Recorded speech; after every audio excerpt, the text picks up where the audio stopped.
Bismillahirrahmanirrahim. Assalamualaikum, salam sejahtera dan selamat pagi buat anda semua. Sekali lagi bersiaran bersama dengan kami berdua di Apa Khabar Malaysia. Saya Nur Salihah Azmi ditemani. Ya, saya Ilmi Ashley. Macam biasa, hari ini kalau kita lihatkan fasa-fasa kehidupan kita setiap hari, kita bangun pagi, kita buka mata dulu. Kita jangan buka benda lain dulu. Kan? Sebab ini adalah sebenarnya intipati rentetan kepada kehidupan kita yang nakkan segar kehidupan kita, yang pasti banyak informasi di mana lagi kalau bukan di Apa Khabar Malaysia. Betul, dalam perkongsian yang cukup padat selama 1 jam ini, terlalu banyak informasi dan juga perkara menarik yang pastinya berita-berita semasa kita juga nak kongsikan bersama dengan penonton kita, Hilmi. Ya, dan antara topik yang mungkin kita nak sentuh sikit lah supaya orang dapat teaser sikit. Kalau tadi cakap tentang buka mata, buka pintu je nampak orang yang tak berkenaan apa semua, kita bagi muatan. Betul, kecemasan juga ada apa yang nak kena buat. Tapi sebelum tu kita nak juga kongsikan kepada anda apa yang berlaku juga di portal bernama .com yang mungkin anda boleh terus ke laman sawang kita setiap hari, setiap masa untuk tahu perkembangan terkini. Dan kita nak kongsikan juga yang pertama ini mengenai juga dengan polis lumpuhkan sindiket tawar pekerjaan dalam talian. Selalu dalam talian ni ada masalah juga. Ya, selalunya kan kalau dalam talian ni sekarang kita juga ada banyak juga kempen-kempen yang mengingatkan kita supaya sentiasa jangan tertipu dengan scam dalam talian. Dan kali ini yang polis lumpuhkan sindiket ini adalah berkenaan tentang dia tawarkan pekerjaan dalam talian, dan ini adalah satu perkara yang memang kita kena ambil prihatin selalu. Dan kalau orang kata apa saja problem ataupun masalah yang kita hadapi ini, hati-hati kerananya kita tak naklah kita sentiasa pula terkena dengan sindiket macam ni, Hilmi. Betul. Kalau kita kata tentang tawar pekerjaan ni, kita kena ada interview dulu. Betul. Mana kalau dalam talian, macam mana nak interview, nak tengok muka kan, muka pun tak dapat juga kan. Kalau dia kata kat sini gaji RM900, tiba-tiba saya nak duit sekarang boleh, tak dapat juga. Tak dapat. Susah. Dia kena ada proses-proses dia. Hantar borang, hantar resume, hantar kata apa, gambar dulu kan. Betul. Ini gambar pun tak kena, susah jugalah kan. Itu yang berlaku juga, dan pastikan anda berhati-hati. Dan yang kedua kita nak kongsikan mengenai dengan ini yang menarik ni. Petrol RON 97 turun 10 sen, dan RON 95 dan juga diesel masih lagi kekal. Walaupun turun sedikit, tetapi itu dah memberikan satu impak yang positif kepada seluruh rakyat Malaysia. Dan yang pastinya saya pasti kerajaan sentiasa kaji harga minyak ini untuk memastikan kesejahteraan dan juga pengguna Malaysia ini sentiasa dijaga juga, ya. Dan kita juga kena ambil prihatin kerana bila harga minyak ini berubah, ianya juga mengikut pasaran minyak dunia, Hilmi. Ya, betul. Kadang-kadang kita tengoklah pelbagai reaksi netizen ni, macam-macam cerita. Dia siap lukis-lukis kartun kan dekat laman sosial, katanya kalau minyak mahal, lepas ni akan pakai minyak masak, minyak urut. Betul. Macam-macam cerita. Alternatif lain mungkin. Alternatif lain. Tapi bila dah dapat turun 10 sen ini, orang kata ini saya cakapkan tadi, impak positif kepada negara kita juga, supaya dapat kelangsungan bagaimana kehidupan kita sehari-hari. Kita tengok sekarang ni macam mana pun pergerakan mesti dah nak isi minyak motor, isi minyak kereta. Jadi alhamdulillah, dan juga tahniah kepada kerajaan kita kerana dapat membendung perkara sebegini dengan begitu baik lagi. Okey, ini menarik ni. Saya mungkin kongsikan. Dan seterusnya kita nak kongsikan juga, Ismail, kita punya Perdana Menteri semalam dah merasmikan satu kejohanan muatai remaja dunia 2022. Ini adalah satu topik yang cukup menarik, kita bakal bincangkan sebentar lagi, Hilmi. Dan kabarnya dalam perasmian ini, kita punya Perdana Menteri dah dapat satu award, dipanggil Mongkol Award, Anugerah Mongkol. Golden Mongkol Award. Mongkol tu tahu tak apa benda sebenarnya? Saya tahu Mongkol. Kalau dekat Indonesia kita panggil semongkol. Bukan, itu beza. Bukan. Untuk anugerah Golden Mongkol ini, ia sebenarnya adalah sesuatu yang dipakai, lilitan yang dipakai di atas kepala sebelum kita ataupun peserta-peserta ini memulakan permainan mereka. Jadi tadi saya juga ada berbincanglah dengan daripada Persatuan Muatai ni, dan dah diberitahu bahawa ini adalah anugerah tertinggi diberikan kepada ketua pemimpin negara. Bila ada lilitan itulah sebenarnya membuatkan kita lagi semangat. Kalau kita tengok dekat pertandingan mana-mana Muay Thai, sebelum mereka nak bergerak tu, naik ke atas gelanggang. Jadi itu yang memberikan satu aspirasi kepada mereka. Ini adalah pasukan dia yang terbaik untuk bertumbung. Seteru dia tu. Wah, itu hebat tu. Belum lagi dia bunyi, orang kata rebana belakang tu. Kalau anda dapat saksikan, saya lelah, memang seronok lah sebenarnya. Itu yang kita tak sabar sekejap lagi nak berkongsi kemeriahan kejohanan Muatai Remaja Dunia 2022. Dan seperti Perdana Menteri kita juga sarankan, ini adalah satu kejohanan yang besar. Dan patutnya kita ada banyak lagi kejohanan macam ni, Hilmi, untuk kita meriahkan selepas kita dah benarkan ada acara ni lah. Ya, tapi kalau Muay Thai di dalam gelanggang, kalau kat luar tak boleh, takut hujan. Oh, takut hujan nanti pula? dia main hujan pula macam tu. Jangan main hujan, nanti demam. Ya. Okey. Sebab cakap pasal hujan, kita nak tengok. Betul. Sebab kita dah cakap pasal hujan, kita nak berkongsi dengan anda ramalan cuaca untuk hari ini. Dan selepas itu kita nak juga tengok berita dari Bilik Berita. So kita saksikan dahulu ramalan cuaca. Bersama rakan penyampai Sebani Previna. Selepas ini kita saksikan. Saksikan.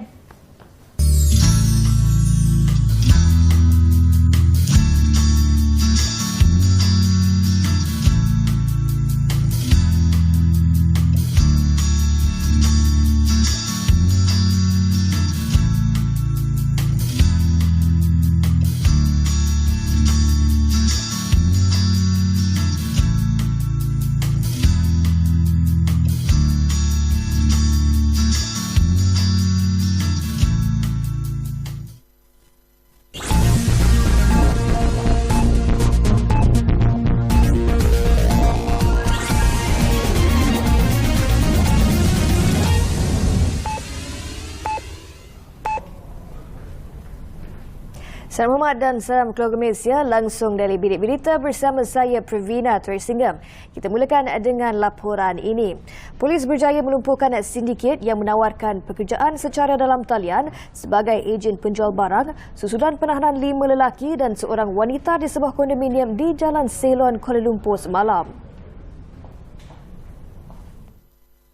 Ketua Polis Daerah Danwangi, ACP Nordilhan Yahya berkata, serbuan di kondominium itu yang dijadikan pusat panggilan kepada sindiket yang beroperasi sejak bulan lepas dilakukan pada 5.25 petang.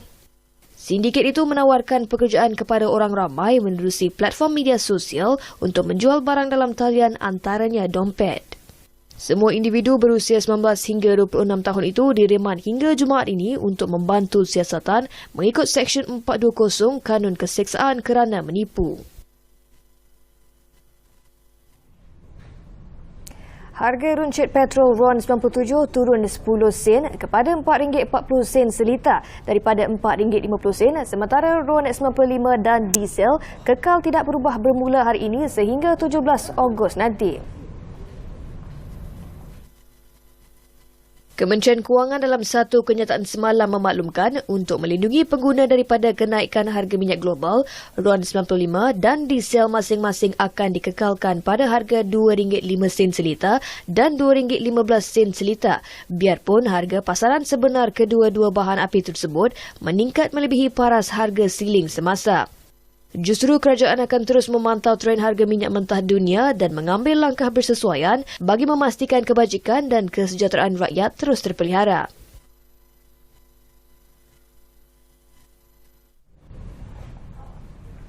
Malaysia dan Thailand berminat meneroka bidang kerjasama baharu termasuk dalam sektor pertanian dan ekonomi digital.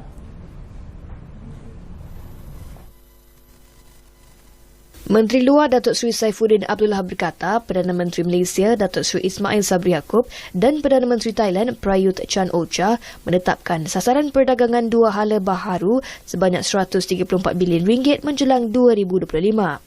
Dalam sidang media bersama rakan sejawatnya dari Thailand, Don Pramudwinai yang juga timbalan Perdana Menteri di Bangkok, Datuk Seri Saifuddin berkata, Malaysia dan Thailand sepakat untuk meningkatkan kerjasama ekonomi dan antara lain bagi meneroka bidang kerjasama baharu. Thailand merupakan rakan dagangan ke-6 terbesar Malaysia dan rakan dagang kedua terbesar dalam kalangan negara anggota ASEAN. Dan kita ke laporan sukan. Pendahulu Liga Super, Johor Darul Takzim melakar kemenangan kelima berturut-turut selepas mengatasi Terengganu FC 2-1 dalam aksi sengit malam tadi. Pada aksi di Stadium Sultan Mizan Zainal Abidin di Kuala Nerus, Bergson da Silva memecah kebuntuan menerusi jaringan pada minit ke-31. Zainal Abidin ini gerakan yang hampir serupa dengan sebelumnya, namun JDT kemudian selesa mendahului 2-0 hasil penyudah Fernando Forestieri yang gagal diselamatkan Muhammad Rahadzi Ali Rahalim pada minit ke-47. Perlawanan tambah rancak apabila TFC bangkit merapatkan kedudukan 4 minit berselang menerusi sepakan percuma cantik Muhammad Hakimi. Namun kedudukan 2-1 kekal berpihak kepada skuad Harimau Selatan sekaligus mengutip 3 mata berharga untuk selesa di puncak Liga, mengumpul 38 mata dengan jurang 2 mata melebihi Sabah FC di tangga kedua. Dengan itu, sekian daripada laporan daripada saya langsung dari Bilik Berita. Untuk laporan lanjut, saksikan Buletin Bernama 1 Tengah Hari dan bernama.com. Saya Muhammad dan salam keluarga Malaysia.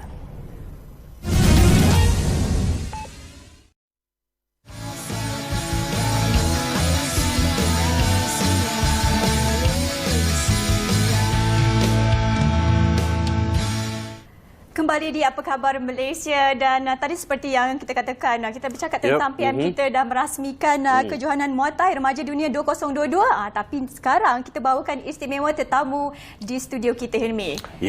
Walaupun kita tahu Muay Thai dan seteru dia di Malaysia, dia akan terasa takut dengan Malaysia ni. Ini buat orang yang paling hebat di Malaysia ini. Kita dengar Muay Thai kadang-kadang kita rasa macam ganas, kasar sikit, tapi hari ini kita dia orang baik-baik. Dia orang baik-baik. Ini tak Muay Thai, takut kat saya dah. Kita bercakap tentang kejohanan Muay Thai Remaja Dunia 2022 bersama dengan Dr. John Muhammad Abdul Rahim, merupakan Setiausaha Agung Persatuan Muay Thai Malaysia. Apa khabar, Doktor? Alhamdulillah. Assalamualaikum semua. Waalaikumsalam. Doktor, kalau kita tak opening macam ni lagi Tak. Itu di gelanggang. Di gelanggang saja. Sebelah Doktor kita ada Cik Nazlia Ahmad, merupakan penolong pengarah pemasaran Sunway Resort. Apa khabar? Assalamualaikum. Apa khabar dah belajar sikit Muay Thai? Ada. Semalam kita dah buat seperti itu nanti.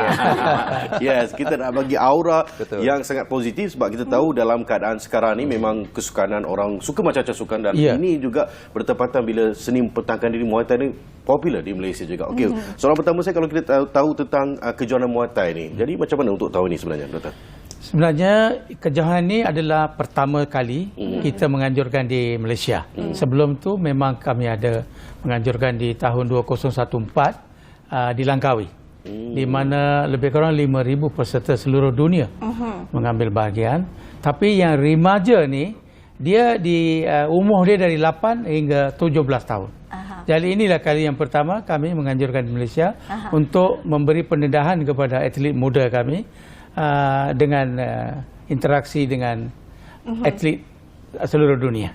Jadi inilah kali pertama. Jadi dengan itu kami ada satu lagi acara dipanggil Grand Slam.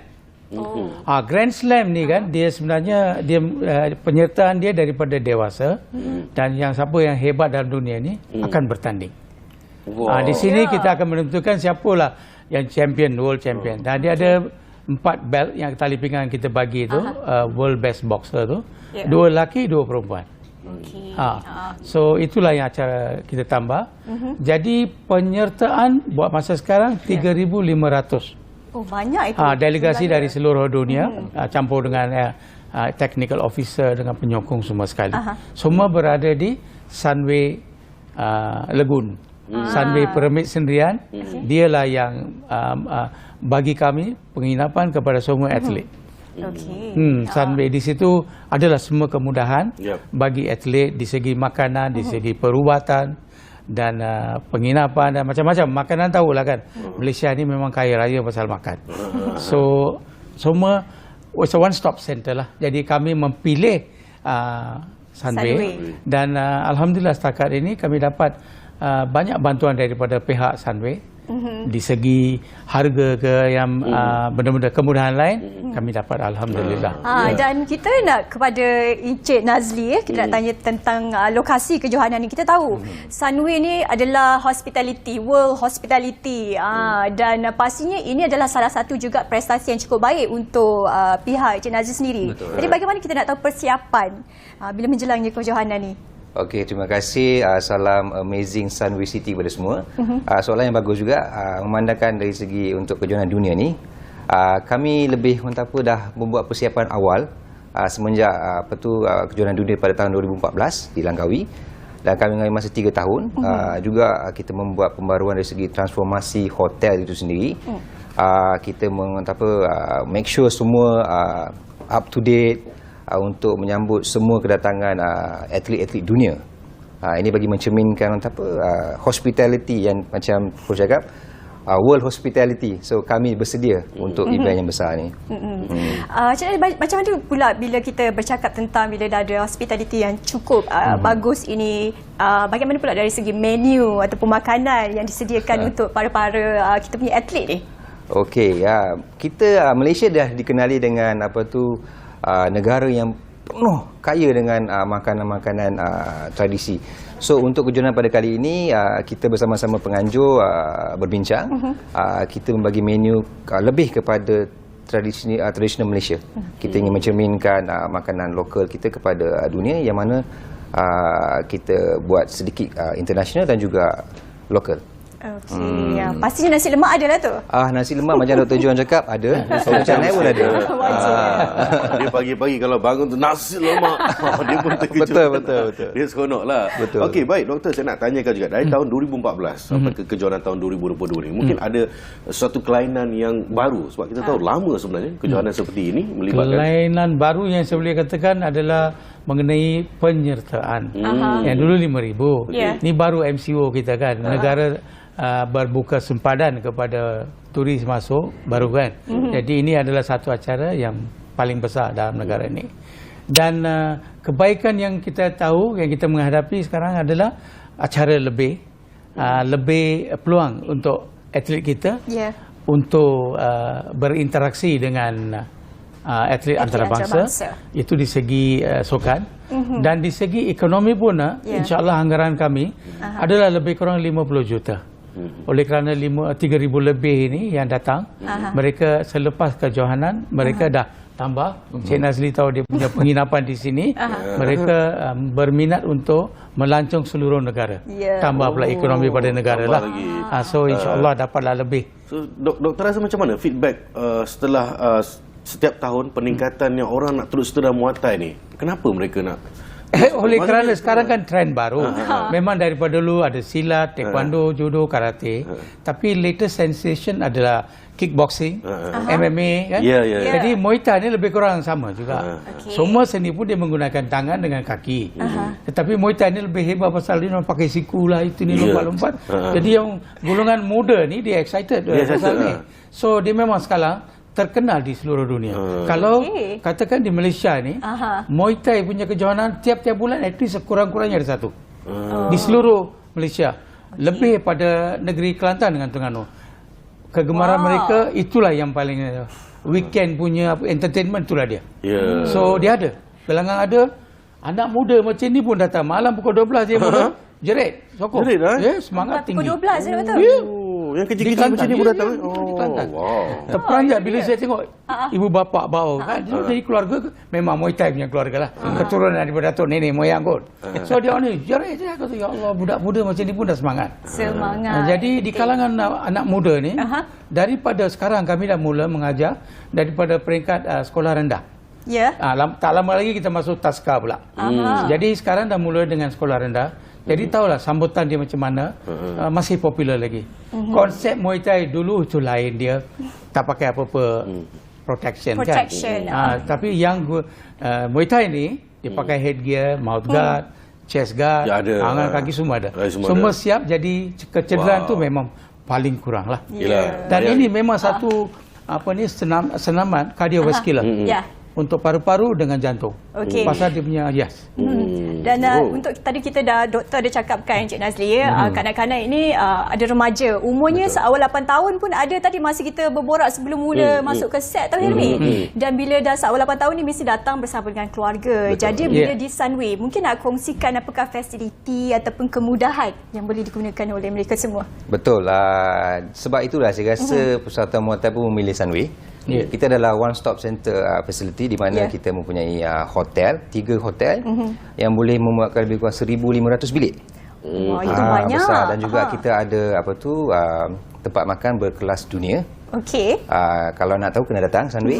Dan juga kita ada theme park. So di mana pada keluarga yang datang dengan anak-anak tak perlu keluar jauh. One stop center datang ke hotel.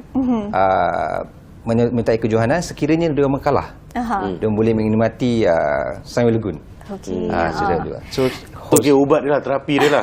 ubat terapi, sedih-sedih lah. betul. Sedih-sedih. Sunway Ya. Theme Park. Jadi venue ni berbeza. Kalau venue pelawanan lain, kalau di tempat tinggal lain di dalam situ juga. okey, untuk kejohanan ni semua atlet dan juga pegawai-pegawai teknikal akan tinggal di Sunway. Okey. So kita ada 3 hotel yang memuatkan ke semua atlet-atlet dan juga technical officer. So dia tak perlu pergi ke mana. So kejohanan itu sendiri diadakan di Sunway Pyramid Convention Center. So, Henry tahu sebelum ni kan Sunway Resort ni memang berwajah memang cukup indah di hadapannya. Tapi mungkin Cik Nazri nak kongsikan transformasi baru. Dengar tadi ada transformasi baru. Itu adalah satu punchy line. So kita once in a generation kita dah mentransformasikan hotel kita. Daripada dah selama 25 tahun. Management pun dah ambil kata keputusan, okay, why not kita buat something yang bagus. Kita buka mata dunia yang Sunway Malaysia dah bersedia untuk menyambut kedatangan kepada pelancong-pelancong luar ke Sunway City itu sendiri. Di mana tagline kita pun dah bertukar kepada Sunway Resort, Sunway City, Kuala Lumpur. So datanglah beramai-ramai kan. Promosi tu. Official kat sini, apa khabar official? Apa khabar, betul. Jadi nak tahu jugalah penonton-penonton yang datang tu boleh berada di sana dari mula pukul berapa ataupun ada tiket atau apa mungkin. Ini saya kena jawab. Okey, baik doktor. Sebagai penganjur ya. Yes. Jadi dia akan bermula daripada esok 12 hari bulan hingga 20 hari bulan. Pagi rehat, kami ada medical check up dengan benda-benda lain. Dia akan bermula daripada pukul 2 tengah hari sampai malam pukul 8 sekurang-kurangnya. Itu dia. And then di kawasan Sunway Convention Center tu, jadi tak ada bayaran masuk. Dia percuma.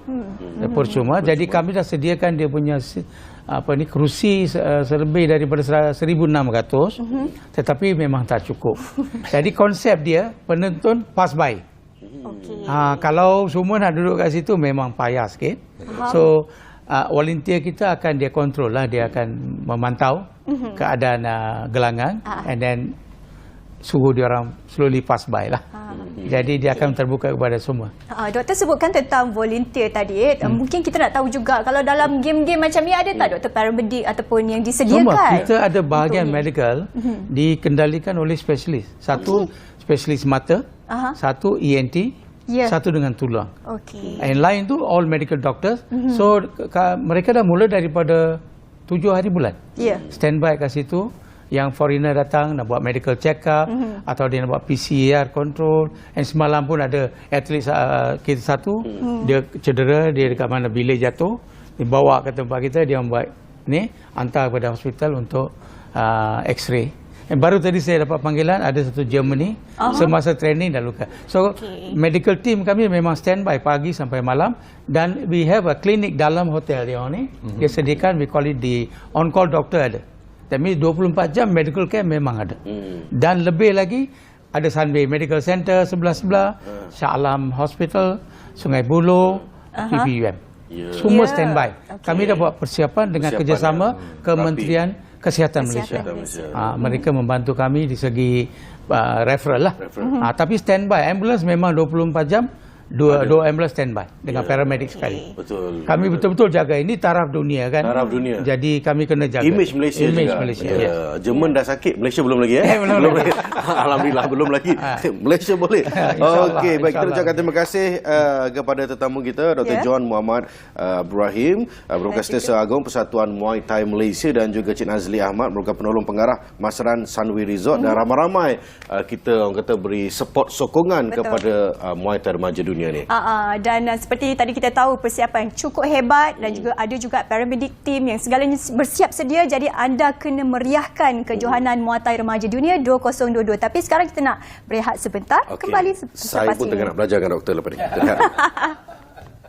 Muay Thai.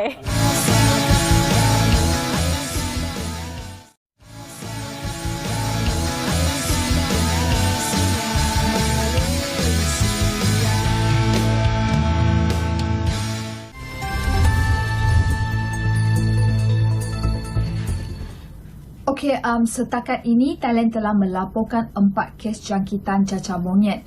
Terbaru pada Jumaat lepas, seorang wanita tempatan berusia 22 tahun disahkan positif cacar monyet.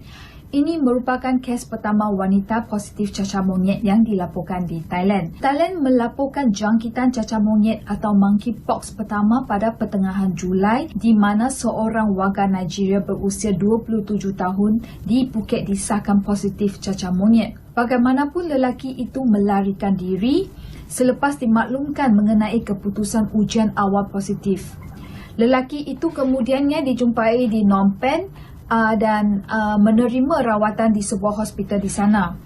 Pada 29 Julai, kes kedua cacar monyet membabitkan seorang lelaki warga tempatan berusia 47 tahun di Bangkok. Dan pada 3 Ogos, seorang lelaki Jerman berusia 25 tahun yang melancong ke Phuket merupakan pesakit ketiga wabak cacar monyet di negara ini. Ketua Pengarah Jabatan Kawalan Penyakit Dr. Opat Khan Kawinpong berkata, jabatan itu kini mengetatkan saringan kesihatan di semua pintu masuk negara bagi pelancong dan pengembara dari semua negara dan bukan hanya negara-negara yang mempunyai kes penyakit cacar monyet.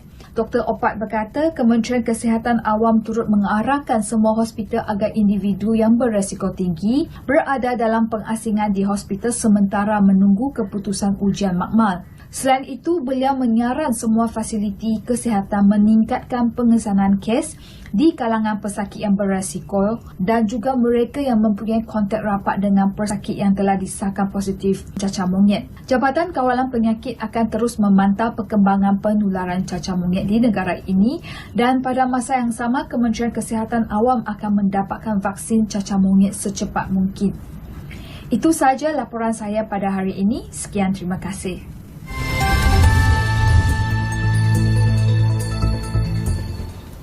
Okey, baiklah. Dan sekarang untuk blok kedua ni, kita nak berbincang tentang bila kecemasan apa yang perlu dilakukan. Dan selalu kalau kita diajar waktu kecil-kecil lah kan. Saya tak tahu Saleh tahu ke tak. Kita akan tekan 999. Terus nak tekan 999. Tapi kalau kanak-kanak dia tak tahu, dia akan bercakap dengan orang tu, apa khabar, baik ke tak kan. Sebab dia ajar begitu. Tapi dalam keadaan yang memang keadaan yang darurat lah kita panggil. Kadang kita tak tahu nak buat macam mana kalau ada kemalangan di tepi jalan atau di depan kita mungkin pesta sebagainya, kita tak tahu. Jadi kita tanya orang pakar ini. Hari ini kita nak berbincang bersama dengan Dr. Abdul Rahman Abdul Kadir, pakar kecemasan dan trauma Hospital Melaka. Kita nak bincang macam bila berlakunya kecemasan, apakah sebenarnya ilmu yang boleh kita gunakan untuk membantu Hilmi. Okey. Doktor, apa khabar? Doktor, apa khabar? Alhamdulillah. Doktor, saya pengsan. Saya dah cemas. Baik, doktor, kalau kita lihat kan ini satu perkara yang bagus sebenarnya kalau kita bertindak cepat, tetapi kita tidak tahu bagaimana nak menanganinya. Jadi doktor fikir salah satu sudut secara generalnya, apa yang harus kita lakukan? Mungkin kita tenang dulu ke atau bagaimana? Atas dasar awalnya. Prinsip asas kita sebenarnya di dalam menghadapi apa jua isu kecemasan adalah supaya kita tidak cemas. Jadi apabila kita yang berada di kawasan tersebut hendak menyelamatkan seseorang, jika kita pun cemas, maka dia tidak akan membantu langsung, malah akan menambahkan kekalutan dan kegawatan yang mungkin akan memudaratkan orang mangsa yang ada di situ.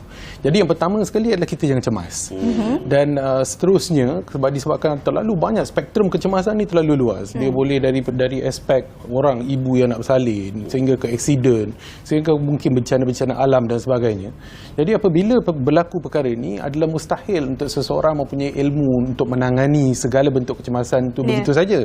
Jadi disebabkan itulah adanya talian 999. Dan 999 ni ialah memang ramai yang buat prank call tu memang tak habis-habis lah kan. Tapi talian itu adalah merupakan talian hayat yang memang sebenarnya sangat membantu dan dia akan multi-agency. Maksudnya sekiranya kita ada kemalangan melibatkan api dan sebagainya, dia boleh kontak kepada agensi-agensi yang berkaitan lah. Bukan hanya kepada pihak hospital saja, tetapi saya terlibat di peringkat hospital.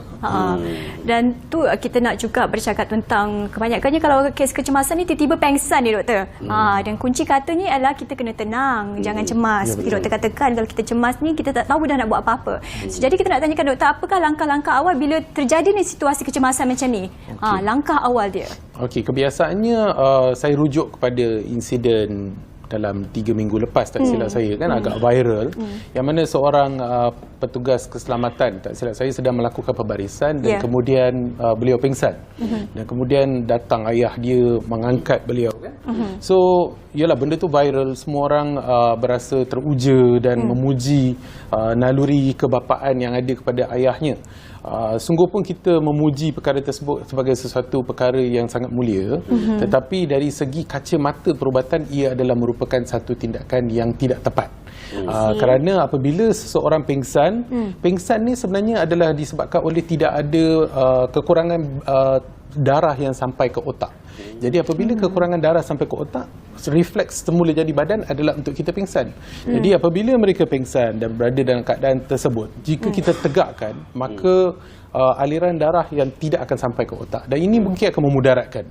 Jadi tindakan yang sewajarnya yang sepatutnya dilakukan pada situasi tersebut adalah kita sabar dulu, jangan pergi sebab memang mereka juga ada pasukan perubatan. Dan pasukan perubatan akan pergi dan memberikan bantuan. Menegakkan pesakit yang pingsan bukanlah merupakan kaedah rawatan bantu mula, first aid yang tepat, dan malah boleh menambah kemudaratan kepada pesakit. Jadi kalau situasi sebenarnya mungkin bukan saja dalam keadaan perbarisan tu, mungkin di luar kawasan juga, kalau kita lihat kan mungkin itulah katakan kecemasan ini bertindak dengan ilmu. Dalam keadaan panik juga, doktor cakap tadi kan kita perlu tenang. Fikir kadang-kadang ini pengsan ke, mungkin dah meninggal ke, kita tak tahu. Sebegitu, mungkin dalam keadaan begitu juga membuatkan kita panik. Jadi kita kena tenang dulu. Kita kena tenang. Kita kena tenang, dan kemudian seterusnya kita kena pastikan tidak ada apa-apa ancaman bahaya terhadap diri kita dan terhadap mangsa. Dan seterusnya kita kena buat panggilan 999. 999 kita ada pakar di situ yang akan guide. Mereka tahu membezakan pengsan yang biasa berbanding dengan orang yang jatuh disebabkan oleh renjatan jantung, sawan dan sebagainya. Dan ada kaedah-kaedah perawatan yang akan diberikan secara medical directive melalui telefon kepada penyelamat yang ada di situ, penyelamat di kalangan orang awam yang ada di situ, untuk membantu mereka menangani keadaan. Itu kalau kita tahu dalam keadaan yang kita nak informasi, kita boleh telefon sebelah, kita akan dengar apa yang mereka akan repeat the same thing lah. Contohnya itu situasi orang lain. Kalau kita sendiri, kita boleh tahu, okey, darah tak naik sampai kepala, nak pingsan ni. Jadi apa yang perlu kita buat? Diri sendiri. Adakah kita tahu, ni dah gelap mata ni, kena duduk dulu, atau bagaimana? Itulah jawapan dia. Itu jawapan dia. Apabila kita rasa, kadang-kadang kita akan rasa gelap mata kan, kalau bergantung kalau cuaca panas, saya rasa wartawan lagi lah kalau kena buat liputan di tempat yang panas dan sebagainya kan, terlalu panas dan sebagainya, kita punya blood vessel, saluran darah kita akan mengembang disebabkan ini adalah merupakan fisiologi badan, dia nak buang panas yang ada pada badan tu. Jadi apabila dia kembang, darah-darah akan bertakung dan kurang akan sampai ke otak. Jadi apabila kita rasa macam dah gelap-gelap mata, nak pitam tu dan sebagainya, kita duduk. Dan kalau masih tak elok, kita cuba berbaring. Dan of course pada masa yang sama kita call for help lah, kita meminta bantuan kepada kawan-kawan lain, bagi tahu kita kepada rakan yang kita nak pitam dan sebagainya. Jangan kita berdiam diri kan, sebab kita tak tahu pitam kita ni adalah disebabkan oleh satu cara fisiologi yang saya sebutkan tadi, ataupun adakah ia satu bentuk serangan jantung kan. Serangan jantung juga boleh berlaku dalam keadaan pitam saja tanpa mempunyai sakit dada dan sebagainya. Jadi seelok-eloknya kita memberi tahu kepada rakan-rakan kita supaya mereka dapat membuat panggilan untuk mendapatkan bantuan. Okay, doktor, kita nak beralih ke dalam macam situasi bila terjadinya aksiden ataupun kemalangan. Kalau kita tahu bila jadi kemalangan dekat jalan raya ni kan, ramai orang ni sibuk nak berhenti dahulu. Dan kadang-kadang mungkin ada juga yang kata, perlukah saya berikan bantuan, perlu tak alihkan yang kena kemalangan ni. Jadi sebenarnya apa yang dalam situasi macam sebegitu, kalau apa yang perlu alihkan dilakukan? mangsa itu nanti akan memudaratkan pendarahan lebih mengalir. Dalam keadaan begitu, doktor, apa yang rakyat Malaysia akan lakukan adalah mengeluarkan handphone dan merakam. Itu yang saya kata tadi tu. Tetapi itu bukanlah apa maksud saya. Secara jawapan secara seriusnya adalah apabila berlaku keadaan kemalangan dan sebagainya, maka yang pertama sekali adalah kita kena nilai. Macam saya sebutkan tadi, prinsip asas dalam menyelamat ni adalah ancaman bahaya. Jadi adakah ancaman bahaya kepada diri kita yang nak menyelamat banding dengan mangsa? Tak guna kita nak menyelamatkan mangsa tapi dalam keadaan yang sama kita merisikokan diri kita. Contohnya kan aksiden di tengah highway, kereta sedang bersimpang siur di situ dengan begitu laju sekali, kita nak pergi kat tengah-tengah tu, kita nak memberikan bantuan, maka kita akan menambah mangsa. Jadi di situ kita ada prinsip yang kita perlu nilai, prinsip menyelamatkan nyawa ataupun kita nak mengurangkan casualty, kita panggil lebih banyak mangsa. Jadi sekiranya kita yakin kita boleh melakukan melakukan tugas menyelamat ini, dan kita ada ilmu, ramai yang ada ilmu St. John dan sebagainya, PBSM dan sebagainya ketika sekolah, mereka ada sedikit ilmu dan mereka yakin mereka dapat melakukan tugas menyelamat ini dengan mudah tanpa mempunyai ada ancaman kepada keselamatan diri mereka. Silakan, mereka boleh tarik dan sebagainya. Tetapi kena ingat, tak semua kemalangan itu kecederaannya kita nampak. Ada kecederaan dalaman yang mungkin kita tak nampak. Contohnya kecederaan pada patah kaki yang mungkin jadi lebih teruk, kecederaan pada tulang leher yang boleh menyebabkan kelumpuhan jika kita tarik begitu saja. Jadi disebabkan itu, sekiranya keadaan yang terbaik adalah apabila berlaku kemalangan adalah untuk kita cuba mengawal lalu lintas sekiranya boleh, kita sebagai orang yang ada di situ kan, dan kemudian kita membuat panggilan 999. Dan panggilan 999 akan guide. Mereka akan serta-merta hantar polis ataupun bomber untuk mengawal lalu lintas secara lebih efektif, dan kemudian agensi keselamatan ambulans juga akan ada. Itu dia. Bila terjadinya kemalangan, kita kena ingat. So, tapi kita nak berehat sebentar dahulu, kembali selepas ini. Ya.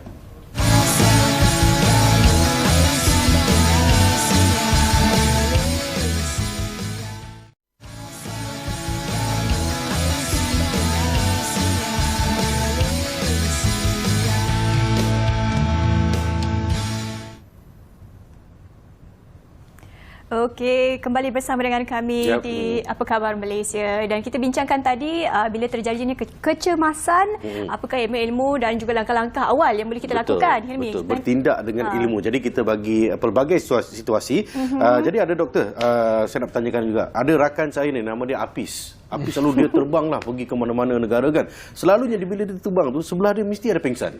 Jadi dalam keadaan begitu, kita nak mengharapkan pramugari-pramugara ataupun kita boleh tenangkan dia juga, ataupun ada dalam keadaan kritikal begitu. Dalam kapal terbang juga. Kapal terbang okey.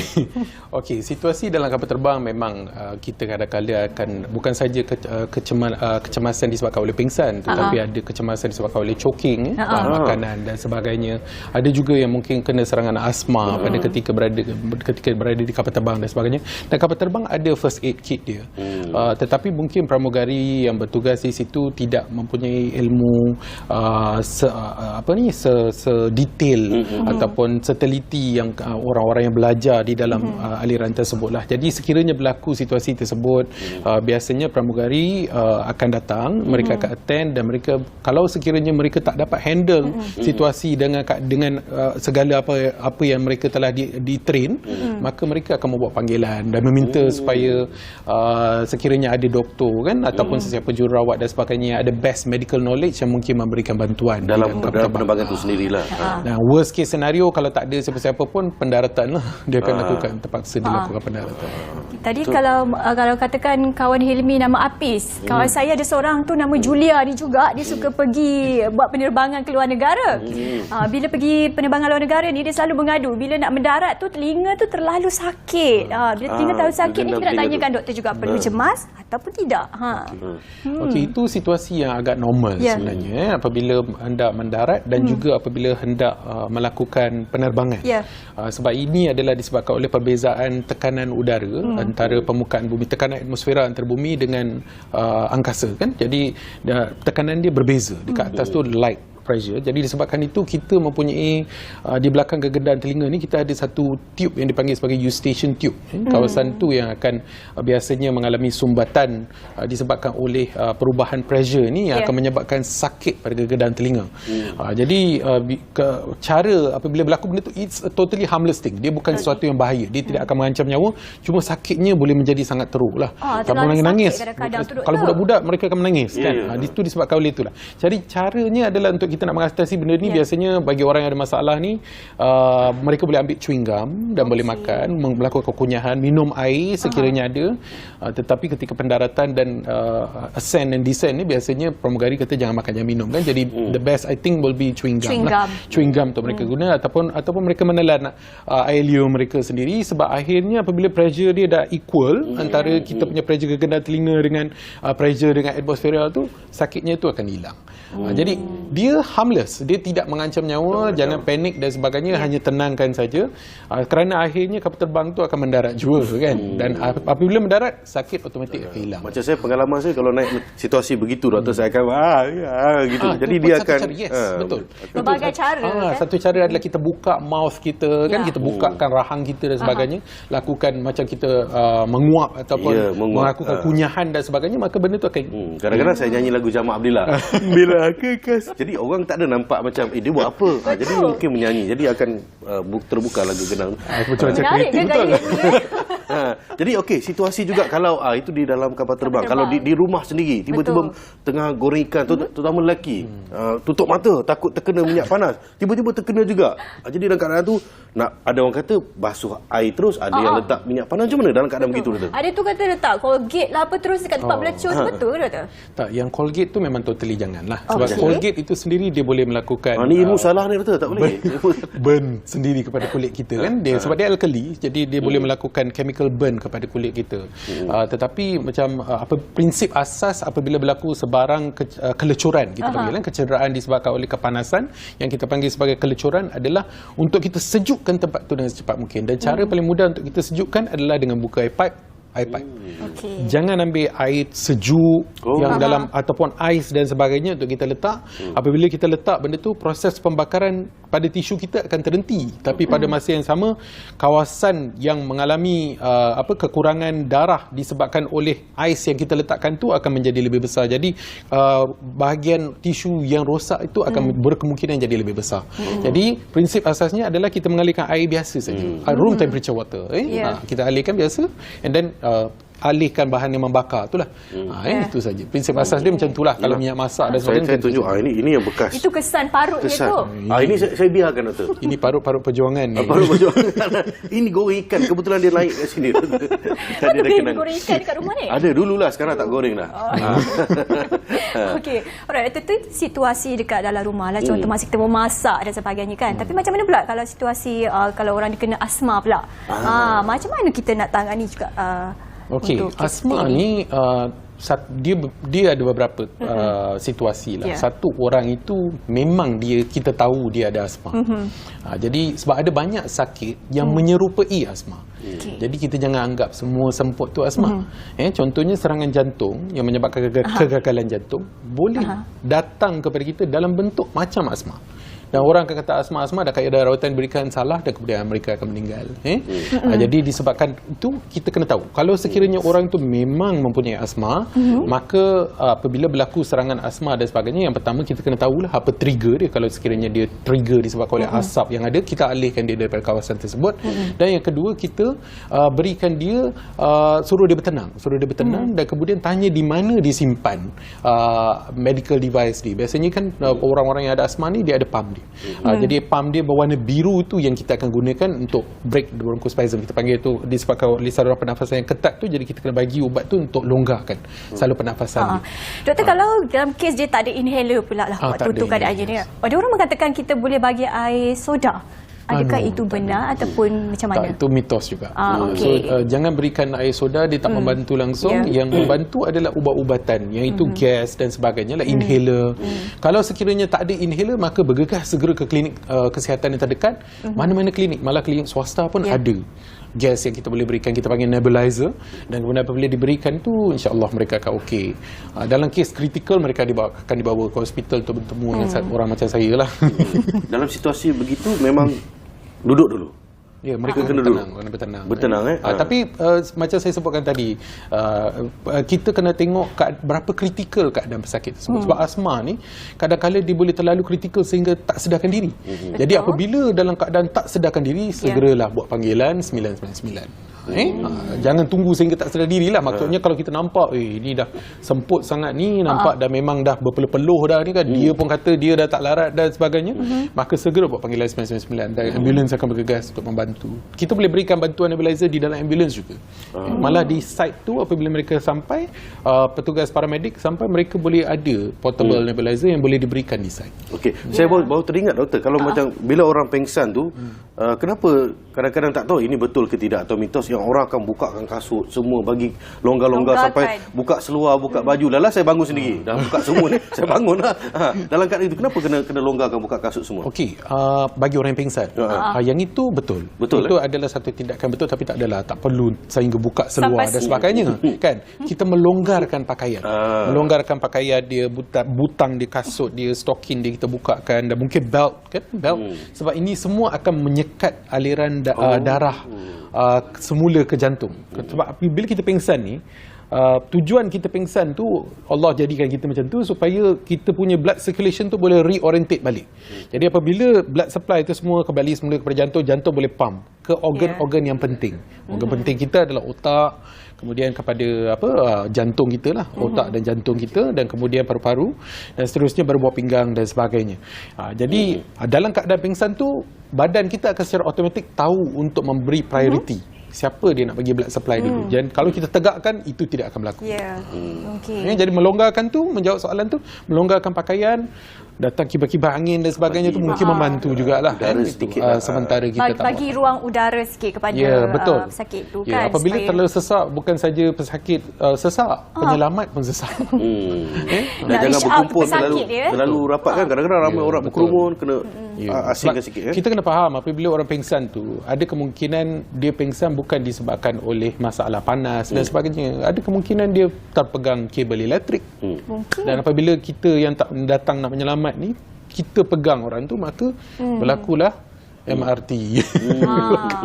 Ikut belakang. Semua sambung kan. So tak maulah benda. Doktor, mungkin kita nak menyentuh sedikit bila dah sampai kecemasan, sampai kita dah kena peringkat beri CPR. Kita tahu sekarang ni situasi COVID yang masih lagi belum mereda kan. Jadi adakah tindakan ini masih wajar? Kita minta pendapat doktor hari ini. Okey. Kita masih bagi tujuan kita sekarang di peringkat ilmu perubatan kecemasan ni, di hospital kita masih memberikan bantuan CPR.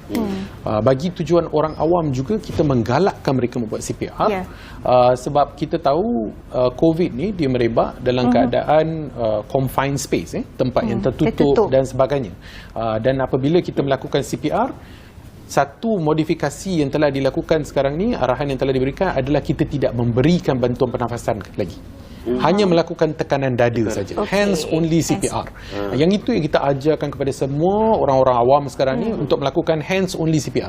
Kita cuma memberikan bantuan pernafasan mulut ke mulut tu sekiranya orang tu kita memang kenal lah. Kita yang itu memang anak kita ke ataupun suami kita, isteri kita, dan boleh. Sekiranya orang luar kita tak tahu, maka kita lakukan ini tekanan. Cara dia doktor. Itu apa yang dikongsikan? Cara punya begitu. Memang kita akan lakukan tekanan, tangan tapi satu itu, dan tangan yang kedua di atas. Betul, tapi itu kaedah yang tekanan, kadar tekanan tu perlahan lah. Itu sangat perlahan sebenarnya.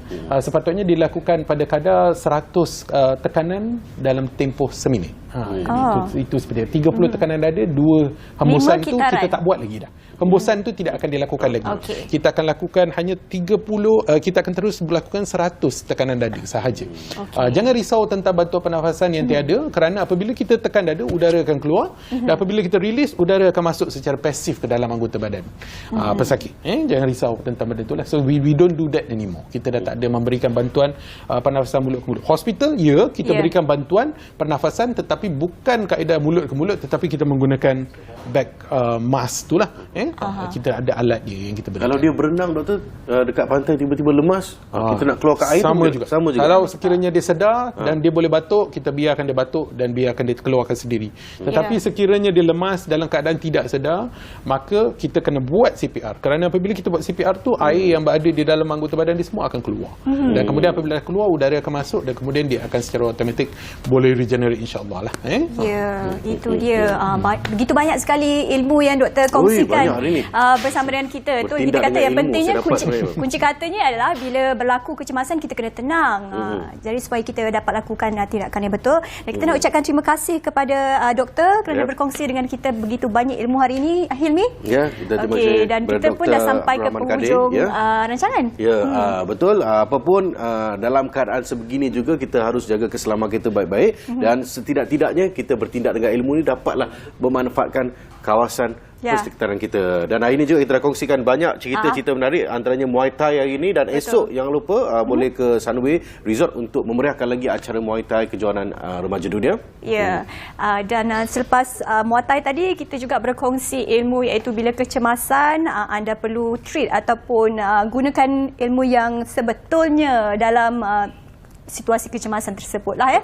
Okey. Yelah, tak pernah lagi kan kalau orang live pengsan kan. Itu saya akan bantu doktor. Jangan risau. Okey, baik. Kita ucapkan terima kasih kepada semua penonton-penonton kita kerana menyaksikan kami di Apa Khabar Malaysia, dan kita akan jumpa di hari lain dan waktu yang sama. Saya Ilmi Ashley. Dan saya Nur Salihah Azmi. Sejam cukup lancar bersama dengan kami, dan jangan lupa untuk saksikan kami lagi esok di Apa Khabar Malaysia. Assalamualaikum. Baik. Terus bangkit, yakin berdiri.